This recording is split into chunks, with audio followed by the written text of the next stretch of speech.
Master Your Mindset Radio, episode 108. Welcome to Master Your Mindset Radio, the show where we empower you to discover your true self before the world told you differently. Now for your host, Elizabeth Nader.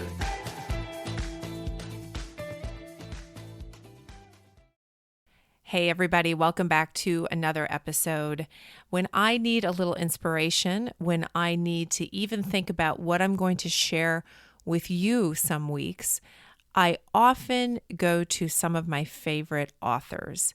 I often go to some of my favorite books that inspire me. You know, those books that you keep on your bedside table, or the ones that you think about often or refer to when you need a reset, a mindset reset.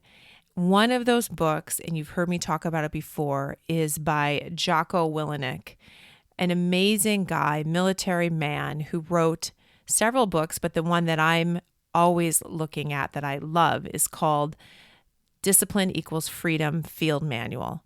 It is a hardcore book. And you know, I've shared with you before how I love all the military analogies. I love the discipline of the military. I love the way that they look at life from the standpoint of how you win a battle, how you wage a war. And there are so many things we can learn from a mindset standpoint from these warriors who are very tough in their mindsets, very, very disciplined and tough in their mind, as well as, of course, in their bodies.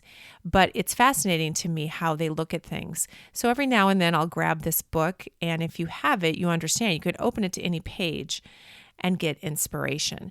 So today I opened it and literally went right to what is really applicable for all of us, especially me right now. And it's the page or the layout, his small writing on stress. Why stress is good, why stress is bad. Well, stress is ubiquitous, right? We all have stress. We have it more some days than other days. We all know it well. If you don't experience stress, I would argue that you may not be actually chasing anything in life worthwhile, because stress comes. It's going to come. There is no way to avoid it. How you deal with it, that's what you can master. How you deal with it is the key to letting stress propel you forward or hold you back. So Jocko makes a good point about this. He definitely indicates that stress is both good and bad, because you do need it to improve. You need it to push yourself. You have to push your mind. You have to push your body to get better. When you think about a weightlifter, when you think about an athlete, they purposefully choose to put their body under stress in order that they can improve. It's a choice. It's actually using stress to their advantage. They actually decide to do that. When a muscle is built, it's torn down first. So stress has to be put upon the body in order for the body to get stronger.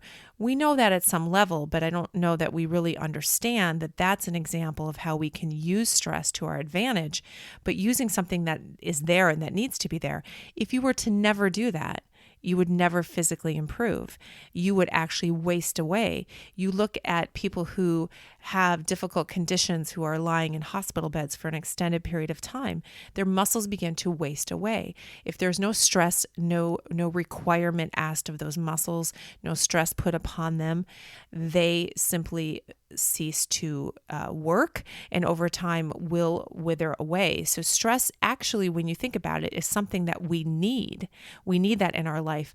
We need stress to be able to become mentally stronger. And when we become mentally stronger, that's when we can achieve more, when we can push ourselves to actually chase our destiny, to pursue our purpose, to use the gifts we have inside of us. But it has to be under a condition of stress that forces us to be better. So the word, I think, gives everybody pause, but we can change the way we see it.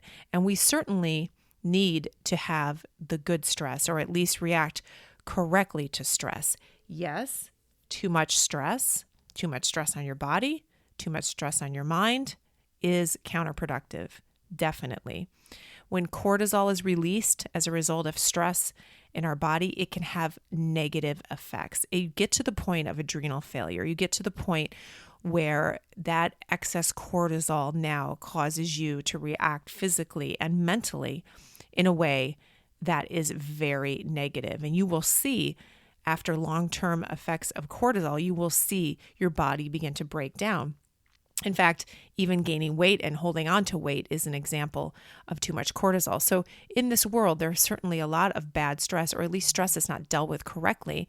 And we see that physically in people. We also see it mentally in people that can't deal with what's going on in the stress and not finding a way to deal with it correctly.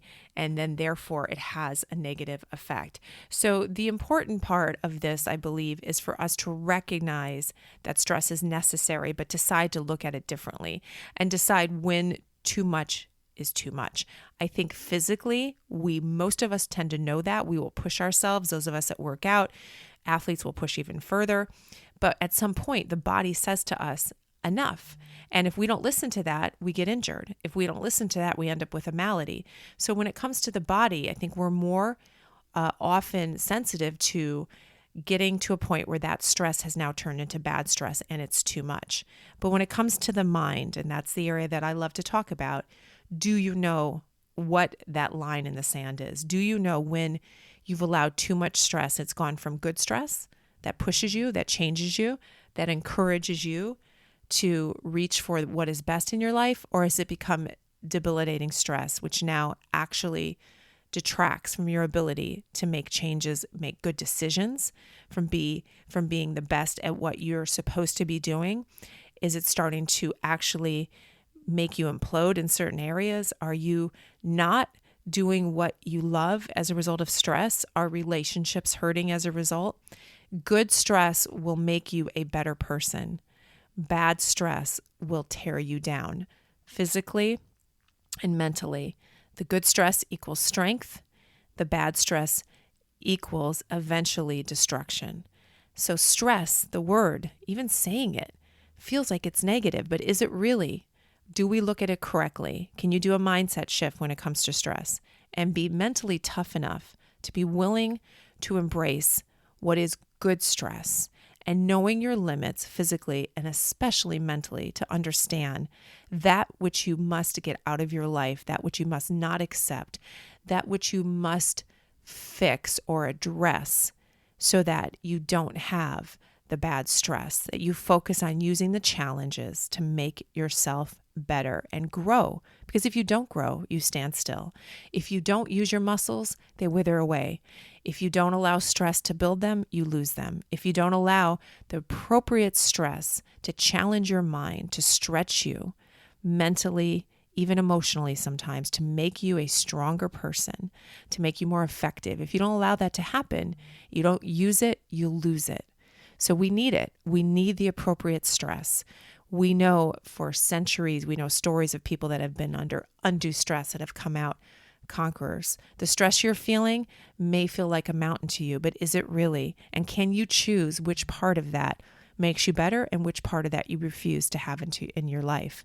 Even the most dire situation, a failure, a challenge, can that make you better? When you don't have choices, when you can't remove a stress, if you can't remove it, use it to make you stronger. Use it to be an overcomer. You be the master of the stress in your life. You use the stress in a way that makes you stronger, better, more effective, and ultimately somebody who makes a difference in this world because you've allowed yourself to grow.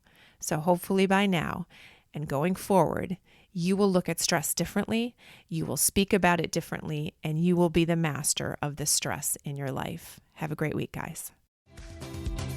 Thank you for listening to Master Your Mindset Radio. Before you go, please visit ElizabethNader.com to learn more about the Mindset Maven and how she is guiding high performers to map their mindset to their message so they can effectively express who they are and why their ideas should win. Looking forward to seeing you online.